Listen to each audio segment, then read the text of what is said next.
Chapter 59. Link's father, dressed in his royal guard's regalia, walked into the sanctum, with Link trailing right behind him, having to hurry to keep up with his father's long strides. They passed by a small group of well-dressed people walking out, who looked down at Link with curious expressions, but said nothing to him, though a few did nod respectfully to Arn. As he passed the sanctum, Link's mouth fell open at the sight of the majestic open room. The dome ceiling was high overhead, split into curved partitions that alternated between a deep royal red color and golden reliefs carved into the stone.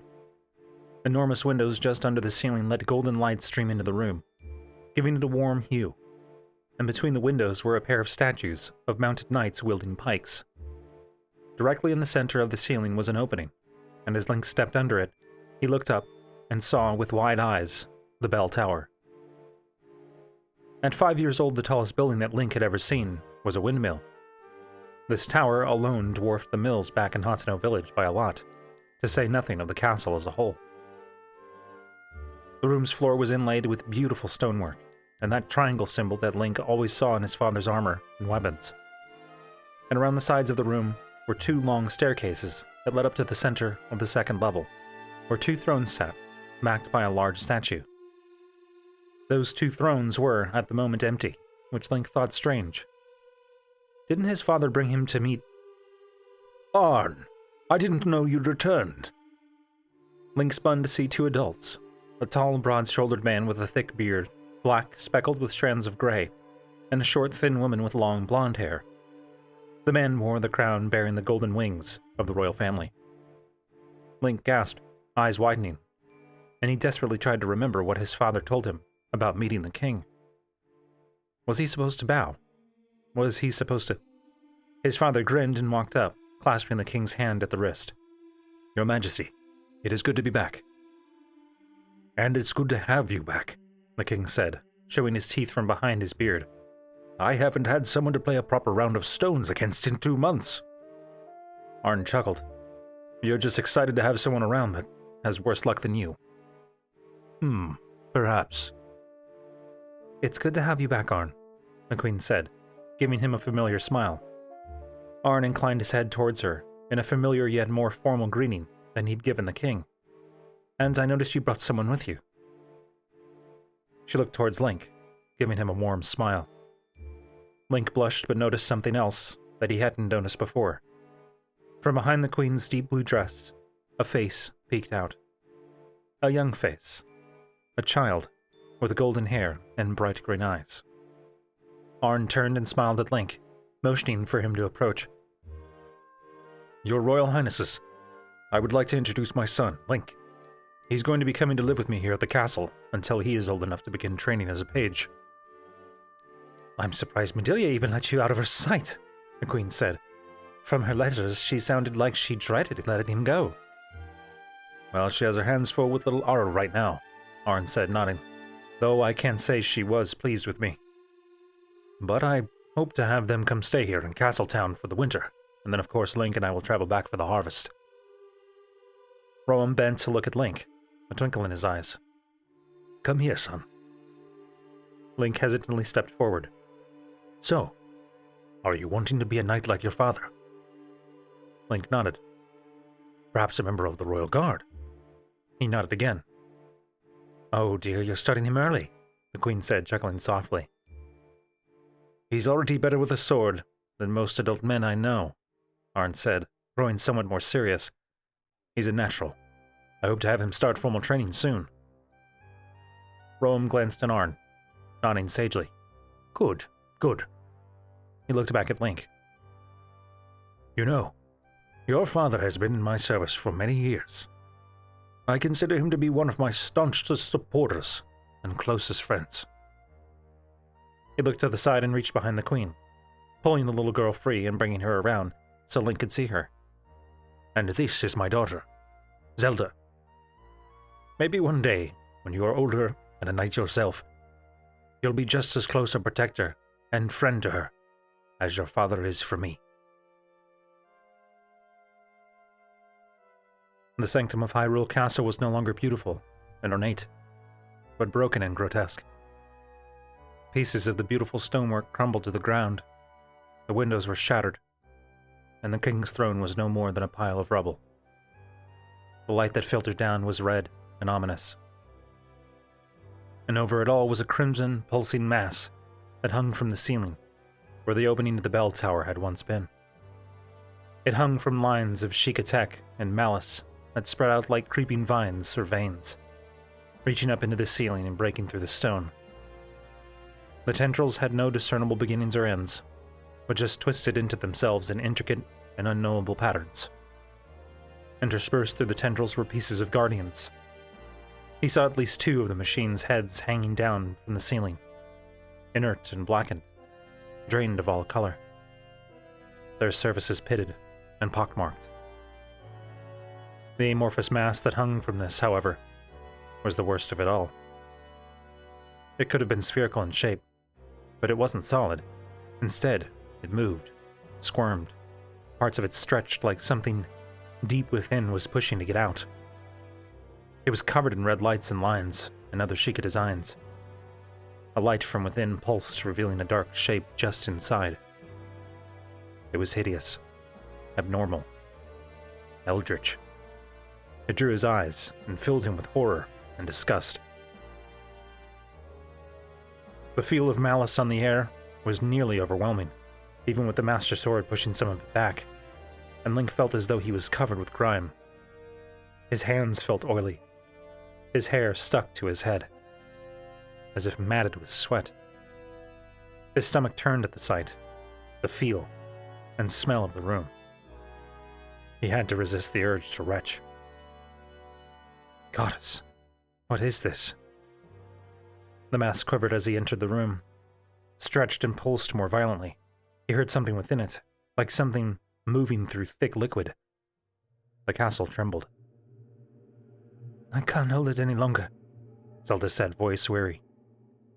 He started, looking to the side where she now stood.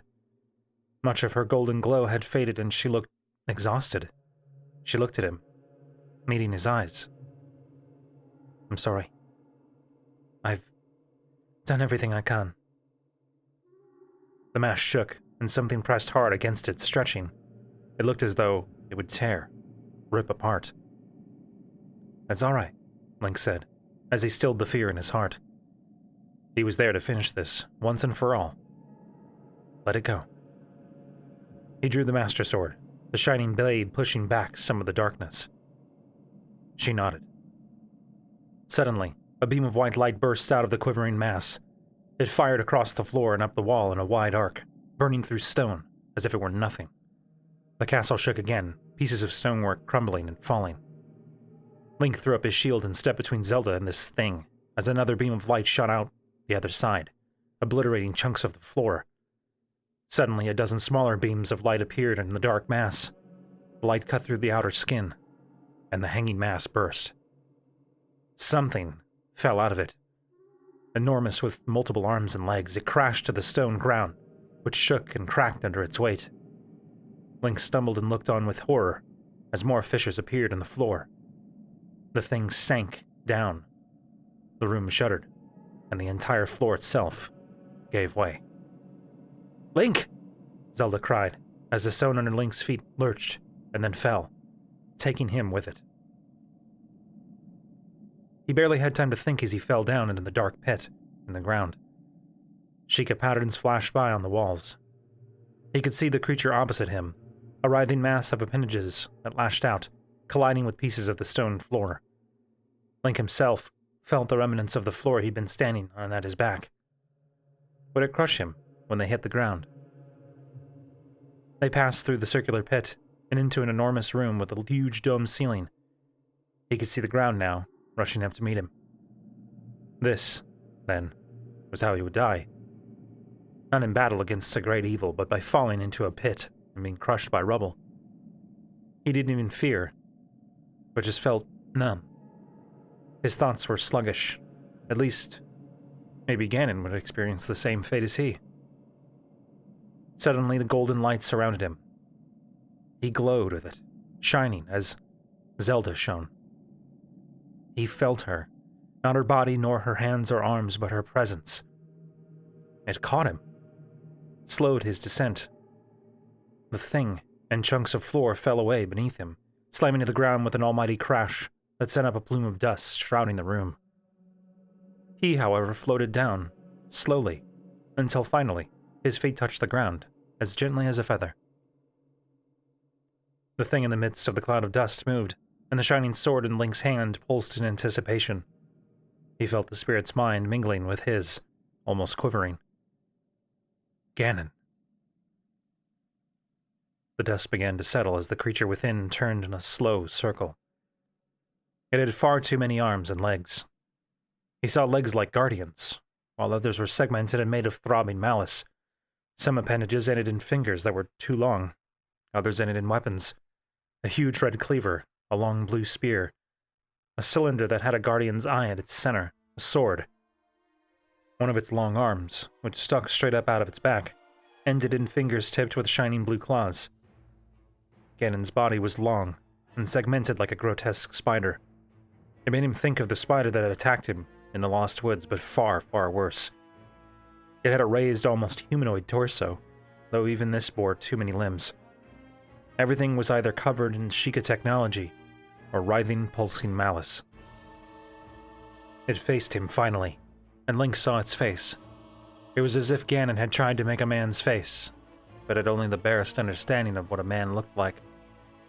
The upper half was a shell made of Sheikah materials, containing two shining orange eyes and a hole in the center of the forehead that also glowed.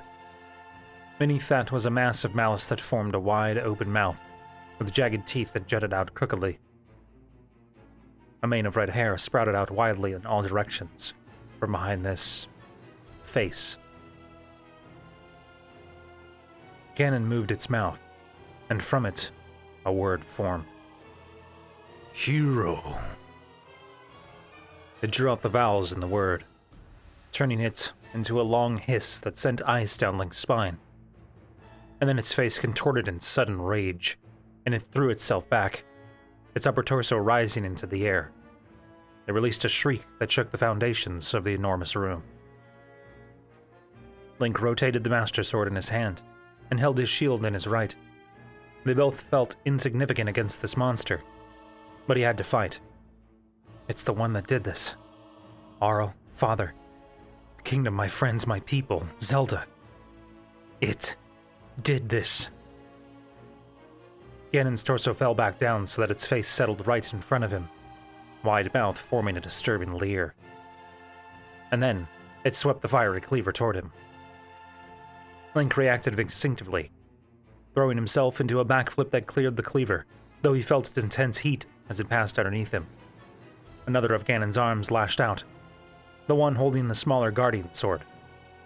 Link knocked it aside with his shield and swept out with the Master Sword, cutting through the arm with a spray of malice. Ganon shrieked, and Link rolled to the side as the cleaver came back down. It slammed into the stone of the ground and sending out a burst of fire that washed over Link, singeing his clothing and hair. He jumped back to his feet and lunged for the arm holding the cleaver, hoping to remove it like he'd done the other. But the hand with the claws suddenly reached down and swatted him away, sending Link rolling across the floor painfully. He looked up and cursed, throwing himself into a crouch and getting his shield up just in time to deflect a blast from its cannon. Ganon fired again, and Link knocked it aside before jumping up and running towards the creature.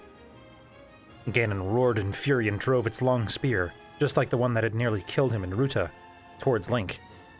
He knocked it aside with the Master Sword and ran beside it, coming around to Ganon's side. He lashed out with the Master Sword, leaving deep gashes in the throbbing malice that made up its side and cutting through one of its insectoid legs.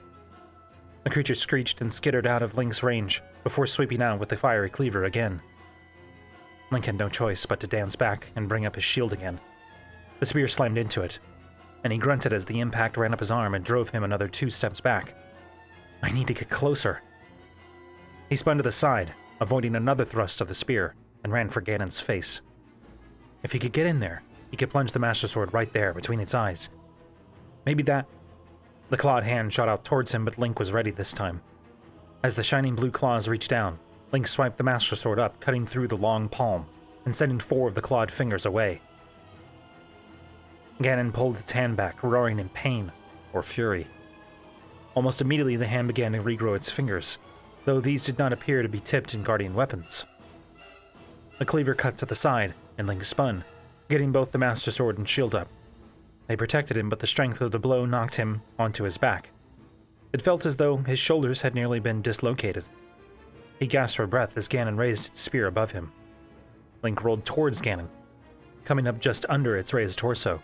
Sneering, he rammed the sword up into Ganon's belly, sending a spray of malice out and causing the giant creature to roar. Ganon tried to bring one of its spider-like legs down to Link, but he quickly moved out of the way and cut the foot off, causing the monster to lurch. Before he could attack again, Ganon backed away quickly, scrambling over pieces of floor from above.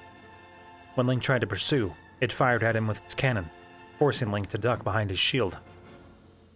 Suddenly, Ganon threw its arms out and a fiery, orange shield surrounded it. Oh, hell, Link thought, as he ducked behind a chunk of the floor. His shield arm ached from the constant barrage of weapons and guardian fire. His shield, thankfully, seemed as strong as ever. Like the creature that had inhabited Redania, the fiery shield briefly wavered, as Ganon did its next attack, waving its hand that had formerly been tipped with the energy claws. Suddenly, a howling whirlwind appeared between them, flinging chunks of rock and debris into the air. Link cursed and began to run in a wide circle, keeping his shield up to protect his head. Wind howled in his ears. Something fiery and painful slammed into his chest and sent him sprawling back. He groaned slightly as he felt at his chest.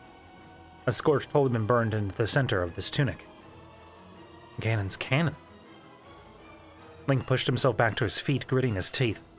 In his haste to escape the twister, he'd run straight into Ganon's line of sight. Damn. Ganon fired again and Link dove away, ducking behind a chunk of the rubble. He slammed the Master Sword back into its sheath and drew his bow, knocking one of the ancient arrows. Then he jumped out from behind cover. Ganon fired again and Link focused, slowing the bolts of energy flying towards him. The shield was down. The wind drove Link's arrow slightly off course, but it still struck Ganon with a flash of blue energy. The creature screeched in fury, stumbling back. The twister disappeared almost immediately, and Link shot off another arrow. This one, however, blew up harmlessly against the reformed shield. Link cursed and pulled another arrow from his quiver, holding it against the string and waiting. Ganon seemed to consider that, and then it rushed towards him, its feet a combination of guardian claws, hands made up of malice, and that cannon, scrambled over the debris. He stowed the arrow and ran to the side, slipping the bow back over his shoulder. Something smashed into the ground beside him. Shining blue spear.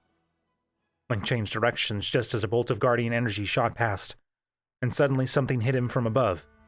It set every nerve in his body on fire, and his body went rigid as he crashed into a jagged chunk of floor.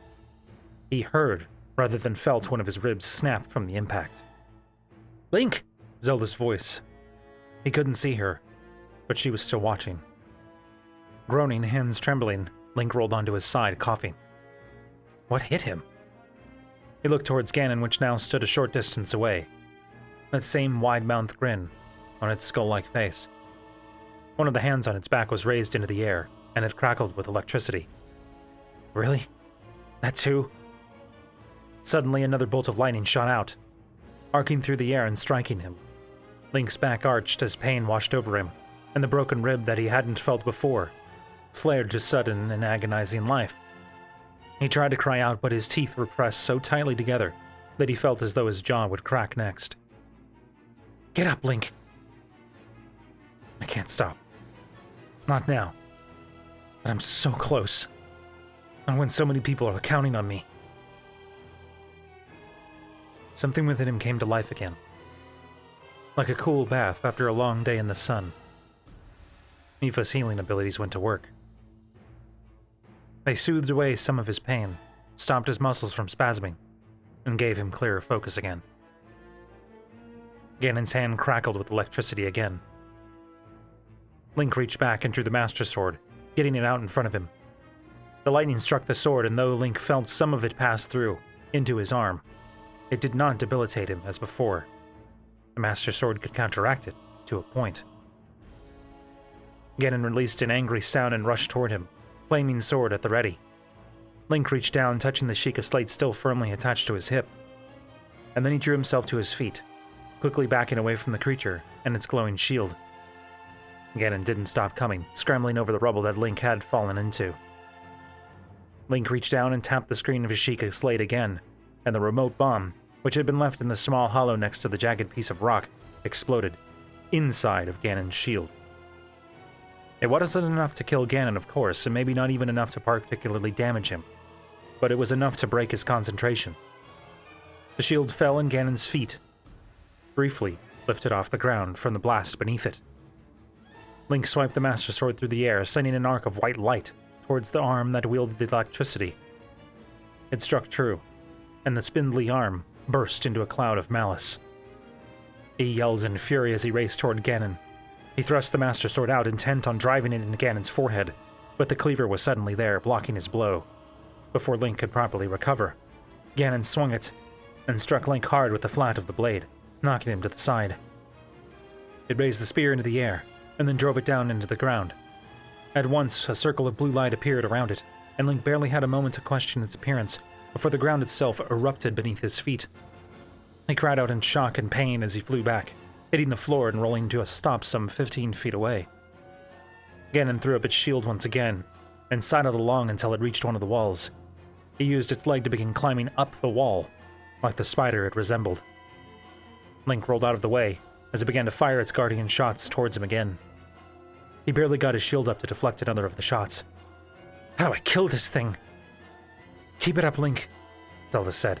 "I know you can do this. It's afraid of you." Link didn't know how Zelda knew that, but he trusted her intuition. He deflected another of the shots and sent another wave of Master Sword energy towards Ganon. It splashed harmlessly off the shield, which dropped another a moment later so it could send a Guardian Blast towards him again. Link knocked it aside and tried again, but failed to get his own attacks past Ganon's shield. He tried his bow as well, but Ganon knew what to expect from that and reacted accordingly. It had much better control over the shield than the Blight aboard Redania had, and only dropped it long enough for its Guardian's Blast to fire through. To make matters worse, the wind had picked up in the room again, and though no twisters appeared, it was enough to make aiming difficult. All the while, Ganon kept its distance. It doesn't want to face the Master Sword, he thought, gritting his teeth. Zelda's right. I've heard it. That didn't help him now, but he did have an idea. He had no idea if it would work, but well, the energy blasts didn't appear to be affected by the powerful winds. Ganon fired at him again, and Link waited, judging the time it took to strike his shield. He dodged the next one, but the third shot he hit back towards Ganon. Its shield came back up, but just a moment too late. The blast hit Ganon with enough force to send it crashing to the floor on its back, the shield disappearing as quickly as it appeared. Link sprinted forward, chopping deeply into Ganon's exposed spider-like belly. It sent up gouts of malice, and Ganon writhed as he cut again and again. Finally, one of its guardian legs swamped out towards him, and Link was forced to back away as it righted itself.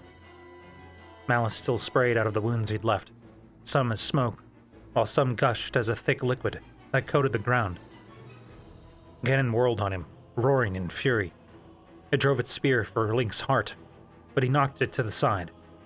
The cleaver came next, but Link ducked underneath as it passed by one way, and then did a backflip over it as Ganon swung it back towards him. "Come on!" He focused, slowing everything around him. Ganon's two remaining major weapons spread to either side, leaving its center exposed. Its face looked at him, mouth open in a silent roar. Its eyes shone with orange brilliance. Link ran forward, driving the Master Sword forward, towards that shining spot in the center of its forehead. Ganon shifted its head to the side just in time, and the sword plunged into its shoulder. Link cursed and pulled it free, preparing to stab again, but Ganon was too quick. The hand on its back reached down and grabbed him by the back of the tunic. He felt its single remaining energy claw pierce his back painfully. Ganon whirled, throwing him hard against the wall. The Master Sword flew from his hand, and he collapsed to the floor in a heap. Link started to push himself up painfully, but something heavy pressed down on him, slamming him back into the ground and driving the air from his lungs. He coughed, spraying the ground with flecks of blood. Looking up, He saw that Ganon had used its cannon to push down on him, and its spear was raised high above him. He reached down into his quiver and pulled one of the arrows within. Using his fingers, he activated the small button on the knock and drove it up into the cannon. It burst with vibrant blue energy, which washed over him and left his skin feeling raw and burned. Ganon shuddered, pulling away from him for just long enough for Link to roll out from under it. The spear crashed down a moment later, where his head had just been. He shoved himself back to his feet and got his shield up in time to block another thrust by that damn spear. Looking over the shield, he saw that the cannon appeared to have been damaged. It sparked and faltered, and the arrow had exposed writhing malice inside of the stone-like outer shell. Ganon raced toward him, screeching with an awful bone-chilling sound. He thought he heard words in the mad sound, but they were unintelligible. He turned, dashing forward and snatching up the fallen sword. Though still shining on the ground, it burst into more brilliant life as he wrapped his hand around the hilt. He whirled, sending a wide arc of Master Sword energy towards Ganon, which cut through the malice as easily as if Link had done it with the blade itself. He charged, yelling with fury. The spear shot towards him, but Link ducked to the side, avoiding it. As he approached, Ganon again tried to grab him with that hand, but he cut through it at the wrist as it reached for him. This time, it did not immediately grow back. It swung the flaming cleaver. He leaped forward, feet landing on the stone-like armor that connected it to Ganon's thick arm, and then jumped off again, landing on the other side. He brought the Master Sword down on the arm in an overhead chop, cutting deep into the malice and severing the sword. Ganon began to skitter away from him, but Link didn't let it. He raced forward, screaming in rage and bloodlust. The spear sliced open his side, but he could ignore the wound, running straight for Ganon's exposed face. Its mouth opened in a roar, and Link plunged the Master Sword deep into its open maw. "Yes!" Zelda cried. The creature seemed to choke for a second, shuddering as he drove the sword in. Link met Ganon's orange eyes, his face a mask of fury. The monster had killed almost everyone he had ever known, and had threatened everything he had come to love. No more. Link twisted the Master Sword and yanked it, before sinking it directly into the glowing orange spot between Ganon's eyes. Ganon froze. Link pressed harder on the sword, screaming, pushing it deeper and deeper until the twin wings that flanked its hilt pressed against the Sheikah plating of its skull-like mask. Ganon shook, and suddenly, a powerful jet of malice burst free of the wound, ejecting the Master Sword and throwing Link back several feet. He stood back up, holding his shield up to block his face from the vile spray. The creature took a labored step towards him, and then another. He prepared for another attack. But it never came. Calamity Ganon stood still, malice pouring from a dozen wounds all over its body. It sprayed into the air and spread out on the ground. Its face was expressionless, save for its mouth, which opened wide in a terrible screech that echoed off the walls and made the ground tremble. A light appeared in the core of Ganon's being, bright and red. The monster writhed as it grew stronger until, finally, Ganon burst as the light overwhelmed it. Link grunted, leaning forward and holding his shield out, as a wave of smoky malice spread out in all directions, washing over him. And then it was gone. He stumbled slightly, looking around with wide eyes as the malice pulling on the ground became vaporous, joining that in the air, and then began to swirl around itself, just like with each of the blights. He waited for it to evaporate, to disappear. It didn't. Impa watched the castle intently. How long had Link been inside its halls? For she assumed that was where the champion was now. The divine beasts all stood arrayed before them, waiting. When would they attack? Their armies still fought against the monsters, but most of their foes had either been killed or driven away. Were it not for their ultimate goal, this would have already been called an incredible victory. A light rain had begun as clouds moved in, blocking out the sun overhead. Please let him succeed, Impa prayed. She held tightly onto her walking staff in front of her. Goddess, please let him succeed this time. Why hadn't he drawn Ganon out yet? Was that not the plan? The ground began to shake. It was a light tremor at first, but then it grew violent. People cried out in alarm, and a nearby tent collapsed. She stumbled, but her hold on the walking staff kept her upright. Her eyes never left the castle. Please. Grandmother! Her head snapped to the side to see Paya racing towards her. Pura was with her, though she lagged behind, red in the face and breathing heavily. Relief flooded into Impa. She hadn't known what had happened to her granddaughter and sister when the tower fell. She'd feared the worst. Paya reached Impa, grasping her shoulders and steadying her. What's happening? Where's Link? He's in there, child, Impa said, having to raise her voice to be heard over the shouts and the sound of the ground rumbling. It felt as though the very earth beneath their feet was about to open up and swallow them. Paya made a soft, scared sound and looked at the castle, eyes wide. Suddenly, a cloud of malice burst free of the castle. It poured out from every doorway and window and formed a writhing, whirling mass. Some people screamed and began to run. Paya gasped, gripping Impa tighter. No. Oh, please. Goddess, no! The malice rose into the air, taking its awful boar-like shape. Calamity Ganon roared, and the very air trembled. It flew around the castle and then turned, flying towards the field of battle. Impa began to weep. After everything, after so many trials, after so many victories, it had come to this. Ganon reigned victorious again. Their champion was gone. Their hope was lost. More screaming, more terror. The divine beasts each bellowed their own cries, adding to the awful din. Calamity Ganon raced towards the field and then slammed down into the ground. The malice began to swirl around again, growing more and more violent, forming an opaque whirlwind of red and black. And then a hoof emerged. Enormous, easily the size of a building. The hoof came down, slamming into the ground.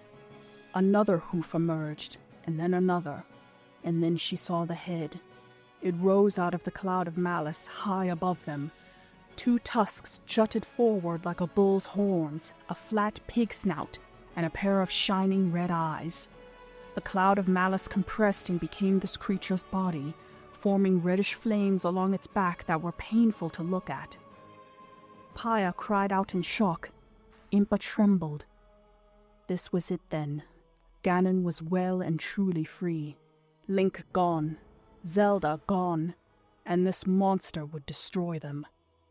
Calamity Ganon threw its head back, and it roared. Look! The speaker was that Goron Yunobo. He pointed one thick finger.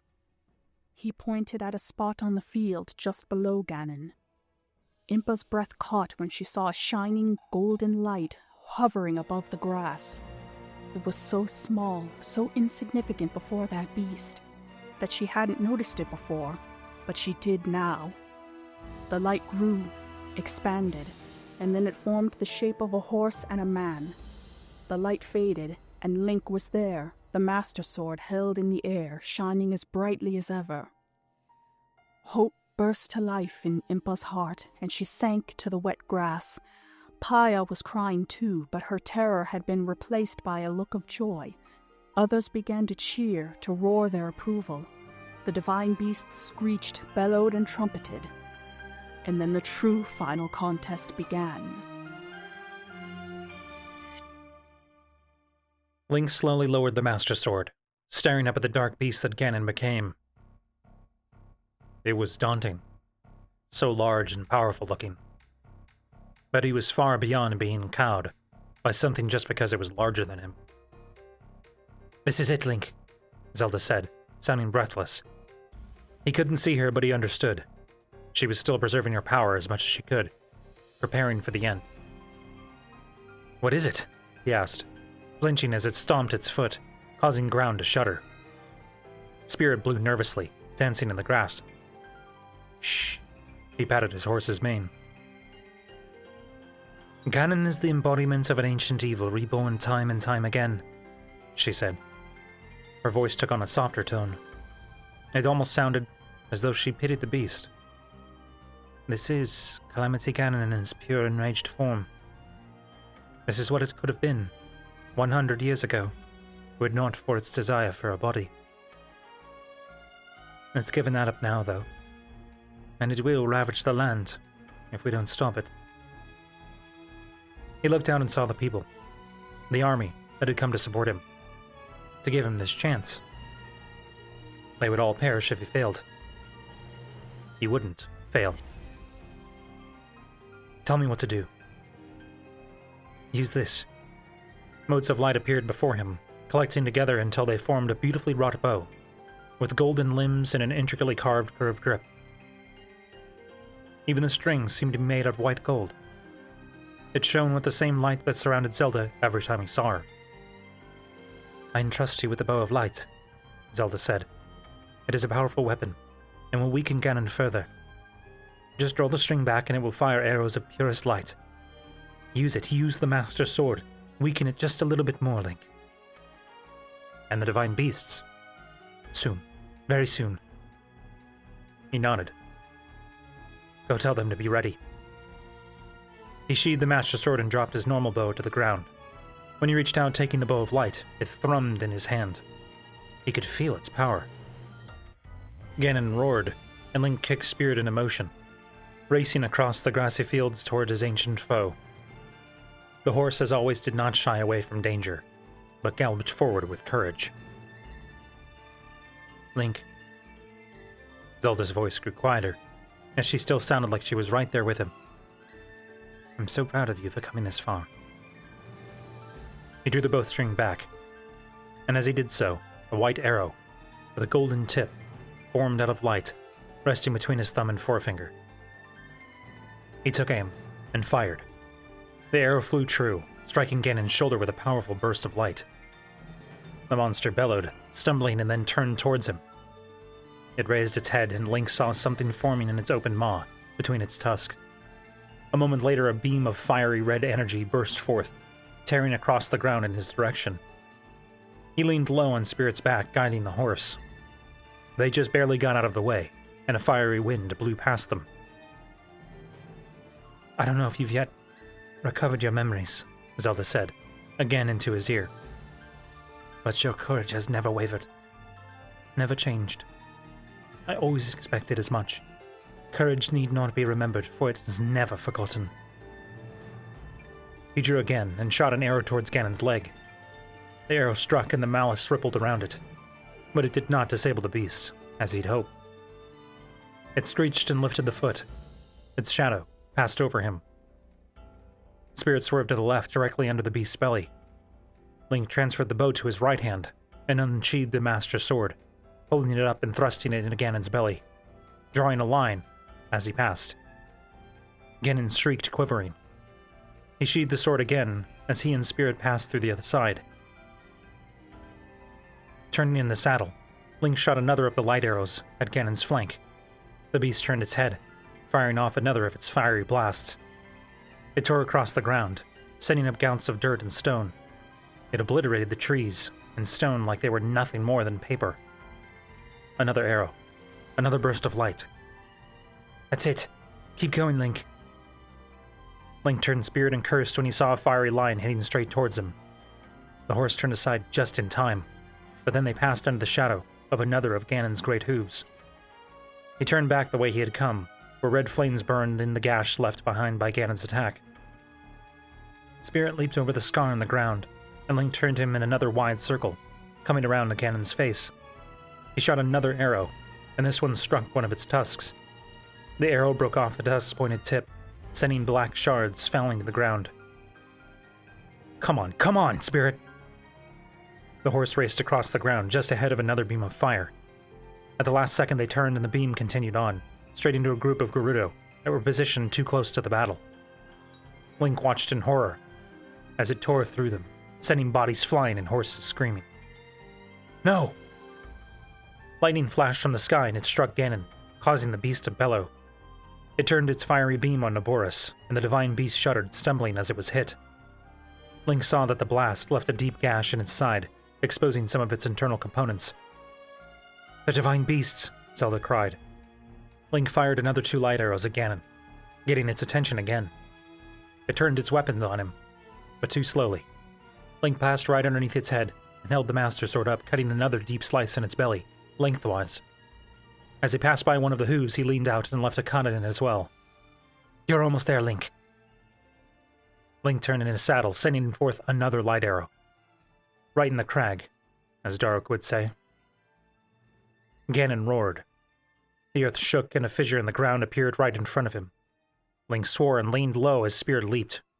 The horse came back down awkwardly, and the ground behind his back hooves started to fall away. Spirit stumbled but then managed to get his hooves back under him. Link kicked him into another gallop. Calamity Ganon was beginning to grow wild. It fired off blasts in random directions and stomped its feet. It flattened groves of trees. It obliterated the sacred ground ruins. It destroyed huge sections of the castle. Link stood in the saddle and shot 2 light arrows into Ganon's face. One struck it right in one of its eyes. Ganon threw its head back, its fiery blast shooting into the cloudy sky, causing the clouds to swirl around the beam. And then it lowered its head and took a step towards him. And then another. Eyes widening, Link turned Spirit away from Ganon and kicked the horse back into motion. He heard the earth quaking underneath him as the beast charged.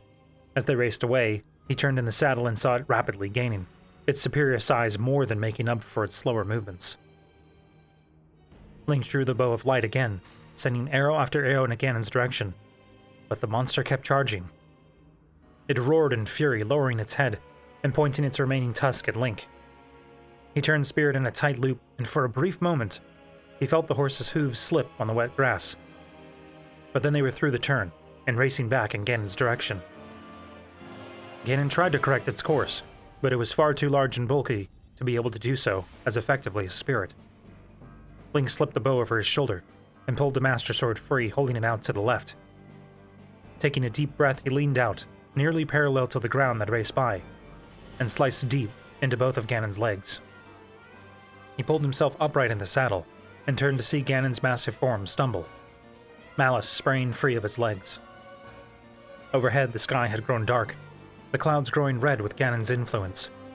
More fissures appeared in the ground, and Link could see the distant Death Mountains spewing magma hundreds of feet in the air. I need to finish this before he rips Hyrule apart. Zelda, how much more?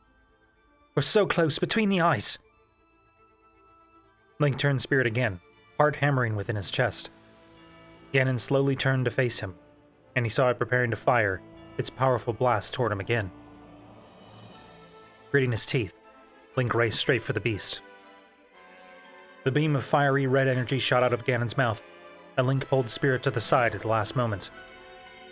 Spirit whinnied, but followed his directions. And in that brief moment, while Link was still shielded from Ganon's view by its own attack, he drew the bow of light and launched a shining arrow. It struck the center of Ganon's forehead, right between its eyes. Ganon roared in fury. "Now! The bow says Daruk, Mifa! Bavali, do it now!" "Now my moment has finally come," Rivali said, looking at Ganon with a feeling of satisfaction. The humiliation of his defeat would come to an end today. He thrust a wing out towards the beast. "Brace yourself, Ganon, for the sting of my revenge."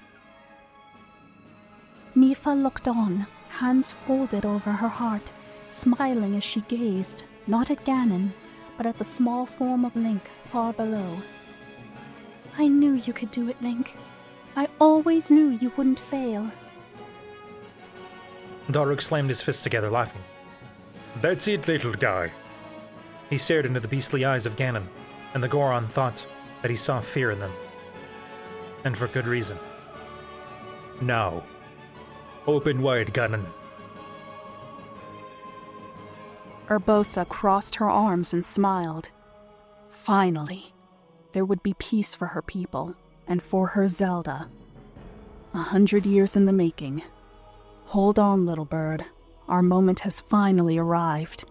She snapped her fingers.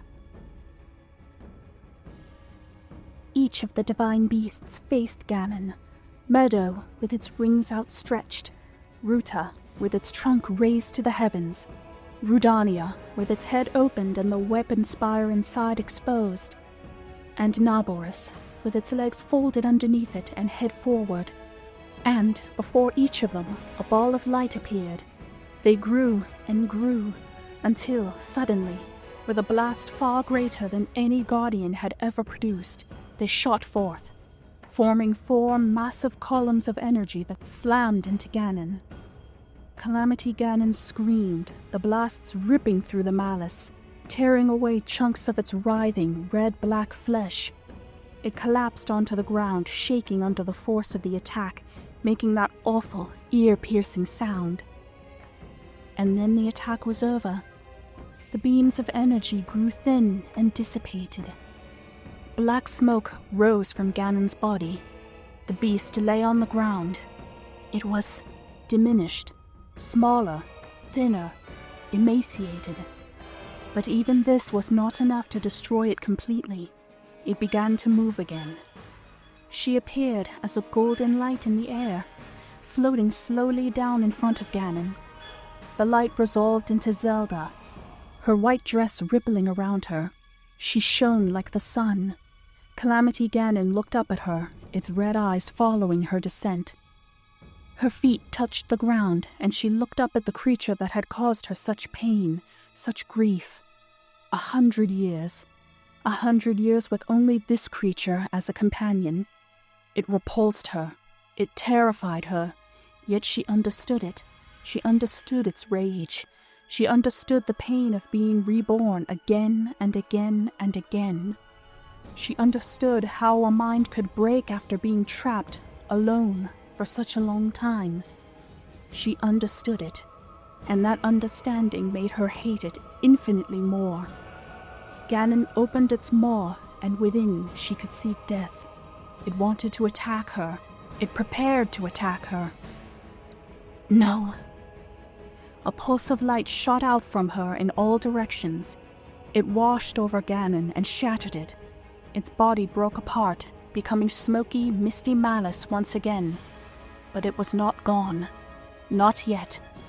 Instead, the malice swirled, shapeless, save for its pig-like maw and glowing yellow eyes.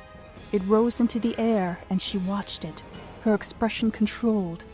She didn't show the anger she felt, the hatred, the fear, the anticipation.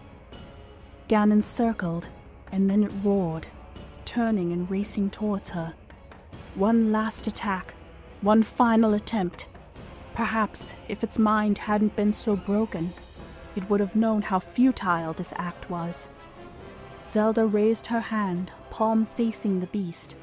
The golden light that surrounded her grew blinding to anyone watching, and an emblem of 3 triangles joined together at the corners to make a larger triangle appeared just in front of her. The Triforce. She barely understood it, even after 100 years with this power, but she understood enough.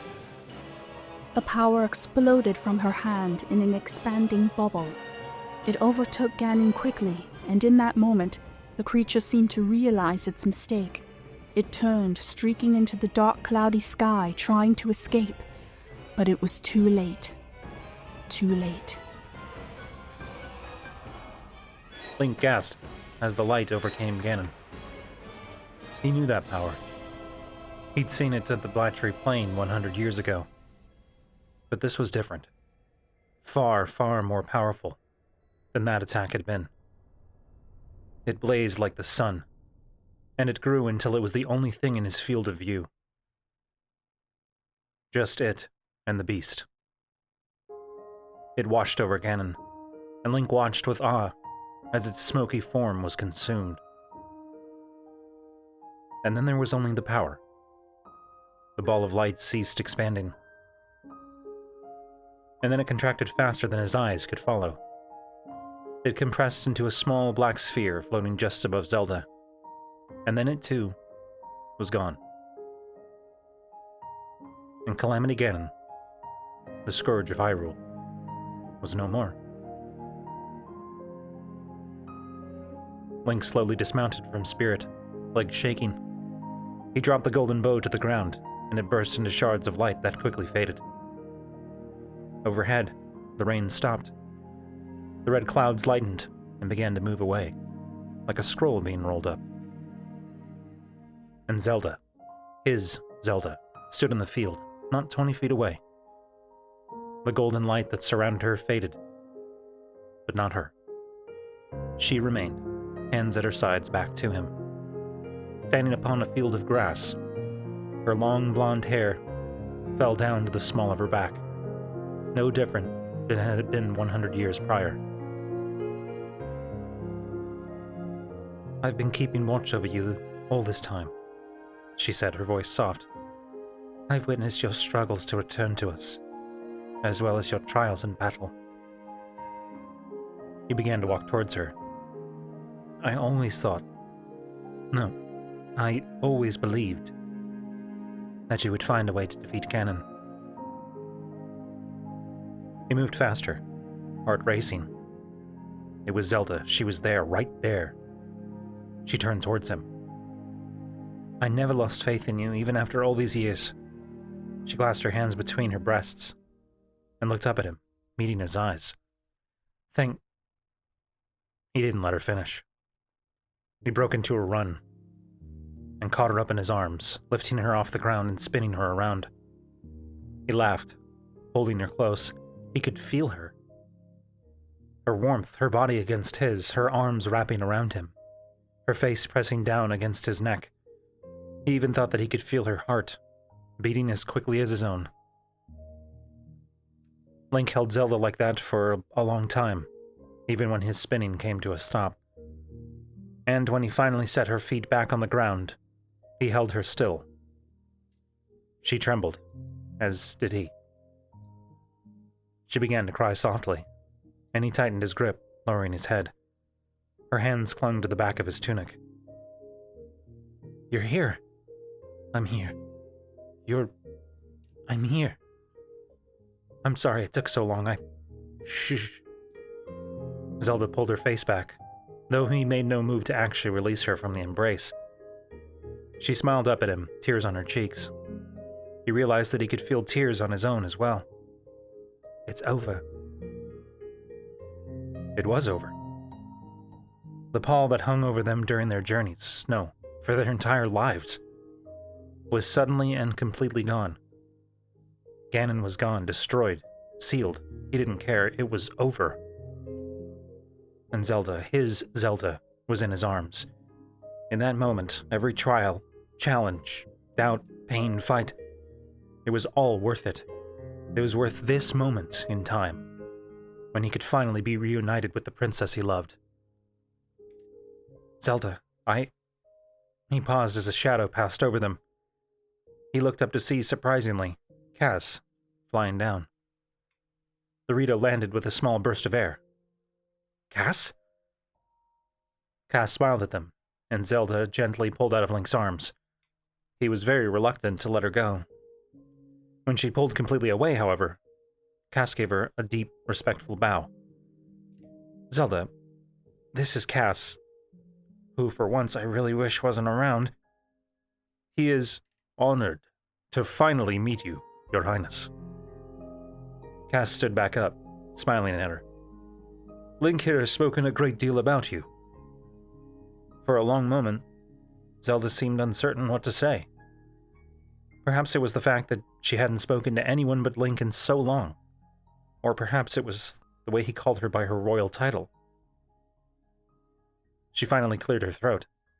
"Yes, I actually had the opportunity to observe some of your..." She stopped herself, seeming to consider better. "But it is wonderful to meet you, Cass. From what I understand, you were with Link for much of his journey." "I do hope that you will pardon my interruption. I certainly do not mean to be rude, but I wish to be able to congratulate the two of you for your hard-fought victory before you leave." "Leave?" Zelda asked, frowning. A smile quirked Link's lips, and he reached down to his hip. All around them he began to hear a roar. Not the roar of beast or monster, but the roar of a crowd of onlookers. The roar of the people of Hyrule, finally free of Ganon's oppression. He glanced around and could see hundreds approaching, racing to greet the two that were responsible for their victory. Cass glanced towards Link, smiling in his Rito way. Yes, I suspected that Link may not wish to remain here very long. Zelda frowned even deeper and glanced toward Link, her expression growing surprised as she noticed the Sheikah slate in his hands. Thanks for all your help, Cass, Link said, meeting the Rito's eyes. I don't think I could have done it without you. Cass inclined his head. I think otherwise, but I am glad to have been of assistance. Truly, this is a wonderful day. Thank you. Thank you both. My daughters will no longer have to grow up in a world dominated by that creature. Link's heart swelled with the thought. Children growing up in a land free of evil. His sister never had that opportunity, but others would. It was almost enough. Make sure Spirit gets back to Atano Village if you don't mind, he said, pressing an icon on the Sheikah slate. Immediately, a blue circle was projected on the grass around them. Of course. I will see you again soon, my friend. Cass backed out of the circle. Link, what are you... He pressed the screen again, and both he and Zelda burst into thousands of pieces of light, flying away into the sky, leaving the battlefield and the masses of Hyruleans behind. Urbosa watched them go with a warm, though sad smile. I would have liked to speak to her one more time, but no. No, that will have to wait for a time. A long time, I hope. She looked over at her companions, Mipha, Daruk, Revali, and surprisingly, King Rome. They all hovered in the air just above the castle. They all watched the pair leave. Well done, Link, Rome said, and well done, Zelda. I am proud of you, my daughter. They really did it, Daruk said, grinning. We did it, Revali corrected. They'd better not forget me in the songs.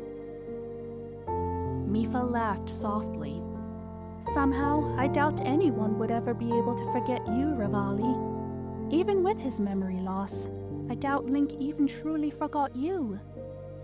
Memory loss? What do you mean by that? Revali asked, frowning. Urbosa smiled warmly and shook her head. We'll tell you all about it soon. For now, say goodbye. They all fell silent, watching. Their collective people gathered below on the field of battle. Some looked up at the divine beasts. Others looked to the castle. Others still searched for the heroes responsible for the victory. Hylians, Sheikah, Zora, Gorons, Rito, and Gerudo, all united once more under the banner of peace. And then, one by one, the 5 beings, 4 champions, and 1 monarch, faded away.